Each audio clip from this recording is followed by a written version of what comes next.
খারাপ সময়টা হয়তো অতীত হয়ে যায়, কিন্তু মানুষের খারাপ ব্যবহারটা কখনো অতীত হয়ে যায় না। শুধু নিজে থেকে কথা বলা বন্ধ করে দেখো, দেখবে অনেক আপনজন বড় হয়ে যাবে। আসলে কেউ আপন হয় না। যারা তোমার ক্ষতি চায় তাদের আঘাত করবে না, তাদের সামনে একটু হাসি মুখে বাঁচবে। দেখবে তুমি আঘাত করলে যা কষ্ট পেত, ওরা তার থেকেও বেশি কষ্ট পাবে। যত মিশবে ততই মানুষ চিনবে, অভিনয় যে কত প্রকার হয় তা বুঝতে পারবে।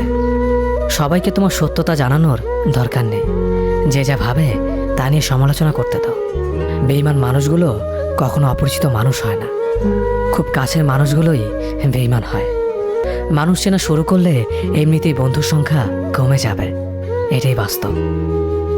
3টি কথা মনে রাখবেন: যে তোমাকে সাহায্য করে তাকে কখনো ভুলে যেও না, যে তোমাকে ভালোবাসে তাকে কখনো ঘৃণা করো না, যে তোমাকে বিশ্বাস করে তাকে কখনো ঠকিও না।